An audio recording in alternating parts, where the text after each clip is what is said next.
Verse 29, and Jacob sowed pottage, and Esau came from the field, and he was faint. And Esau said to Jacob, feed me, I pray thee, with that same red pottage, for I'm faint. Therefore was his name called Edom. And Jacob said, sell me this day thy birthright. And Esau said, behold, I'm at the point to die, and what profit shall this birthright do to me? Now, will you notice this incident reveals, frankly, the nature of both of these men. Esau came from the field. He was outdoors, and he was tired. He was exhausted. Now, he's not starving to death, as some would imply.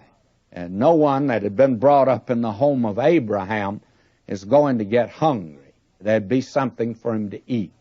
The thing was, there was nothing prepared to eat at that moment but this pottage, this stew or soup that Jacob had made. Jacob's the indoor boy. He's a good chef, but not outdoors. He just does his cooking inside.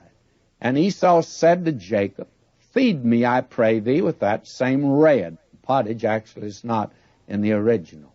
For I am faint. Therefore was his name called Edom, and that means red, means earthy. And this man, he just asked his brother, give me some of this to eat. Now Jacob said, and he's a trickster, he's a trader, he said, sell me this day thy birthright. Now Jacob wanted that birthright. Now what was the value of the birthright? Let's look at it for a minute. In that day, it meant several things. It meant that the one who had it was the head of the house. It also meant that the one that had it was the priest of the family. And in this family, it meant the one that had it would be the one that would be in the line that would lead to Christ. Now, do you think that Esau valued it at all? Jacob knew that he didn't, that he attached no importance to it at all. He didn't care about being the priest of the family. In fact, that's the last thing that he wanted to do. He just wouldn't do that sort of thing. I feel today, sometimes when I hear Christians, especially some man who's a Christian, they ask him to do something, say, oh, I'm not a preacher, I can't do that. Well, sure, you may not be a preacher, but you see that there are too many today that don't want to do that which is spiritual. They don't want to even give the impression that they are spiritual or interested in spiritual things. Esau, he didn't want to give that impression. Anyone that would have called him deacon or preacher would have insulted him. He didn't want the birthright. And he didn't care about being in the line that led to Christ. Fact of the matter is, no one could have cared less than he did about being in the line that leads to Christ.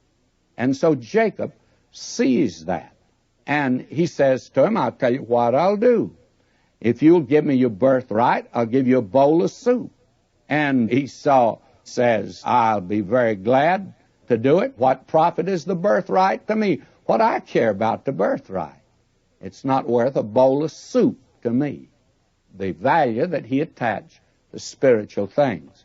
Now the thing that's wrong about Jacob, of course, God has promised him, the elder shall serve the younger. The birthright's coming to Jacob in God's own time. Jacob, though, can't wait. And so he reaches out to take that which God has promised him, and he's taking it in, let us say, clever, tricky fashion. He should not have done it this way. He should have waited for God to give it to him. But you'll find out this man can't wait. And after all, this man operated on the principle, what I can do myself, there's no reason for me to look to God to do it. He felt thoroughly capable of taking care of his business. And he did pretty well as far as the world would measure it at the beginning. But there came a day when God really sent him to college. And Laban was the president of the college. And it was known as the College of Hard Knocks. And he's really going to learn a few things in the College of Hard Knocks. But so far, He's operating on the principle that he's clever enough to get what's coming to him.